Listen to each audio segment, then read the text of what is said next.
இப்படிதான் ஒரு இடத்துல 3 பேருக்கு தூக்கு தண்டனை கொடுத்துட்டாங்க. தூக்கு தண்டனை கொடுத்தவன ஜட்ஜி சொல்லி இருக்கிறார், கடைசியா 3 ஆசையை சொல்லுங்கப்பா, நிறைவேற்றிட்டு உங்களை தூக்குல போடுறேன்னா. அதுல ஒருத்தர் அமெரிக்காக்காரரு, ஒருத்தர் ரஷ்யாக்காரரு, ஒருத்தர் நம்ம இந்தியாக்காரரு. அமெரிக்காக்காரரை கூப்பிட்டு உங்களோட ஆசை என்னன்னு கேட்டிருக்காங்க.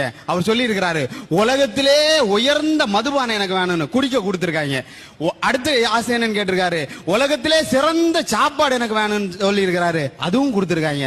3வது ஆசை என்னன்னு கேட்டிருக்காரு. அவர் சொல்லி இருக்கிறாரு, என் நாட்டோட முன்னாள் ஜனாதிபதி ஆபிரகாம் லிங்கனோட சமாதி பக்கத்துல என்ன புதைச்சிருங்க என்றாரு. தூக்கி புதைச்சிட்டாங்க. அடுத்து ரஷ்யாக்காரரை கூப்பிட்டுருக்காங்க, உங்களுக்கு ஆசை என்னன்னு கேட்டிருக்காங்க.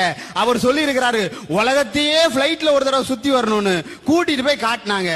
2வது ஆசை என்னன்னு கேட்டாரு, உலகத்துல உள்ள சயின்டிஸ்ட் எல்லாம் ஒரே இடத்துல பாக்கணும்னாரு, நிறைவேற்றுறாங்க.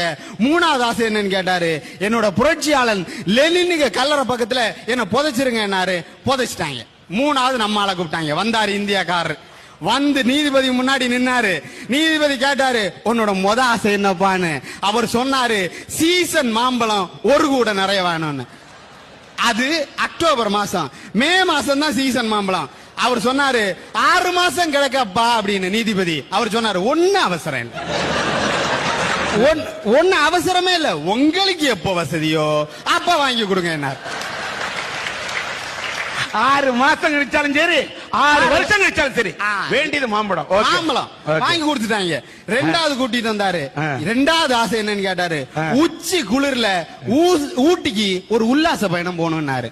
மே மாசம் எங்கயா உச்சி குளிர் இருக்கும், அதுக்கு இன்னும் 6 மாசம் இருக்கு, ஒன்னும் அவசரம் இல்லை, உங்களுக்கு எப்ப முடியுமோ அப்பா கூட்டிட்டு போனா போதும்னாரு. 6 மாசம் விட்டாரா. 3வது கூட்டிட்டு வந்தாங்க. உன்னோட இந்த தடவை முடிவு பண்ணிட்டாங்க, முதல்ல முடிவு பண்ணிட்டாங்க. விவரமா என்ன சொல்லிட்டாங்கன்னா, இந்த தடவை எப்படியாச்சும் இவனை தூக்கியே ஆகணும் அப்படின்னு சொல்லி கூட்டிட்டு வந்து, உன்னோட ஆசை என்னப்பான்னு சொன்னாரு. நேர நீதிபதியை பார்த்தான். ஐயா, என் கண்கண்ட தெய்வமே நீங்க தான், எங்களுக்கு என்ன வேணும்னு கேட்டாலும் சரிங்க, உங்க சமாதி பக்கத்துல என்ன புதைச்சிருங்கன்றா.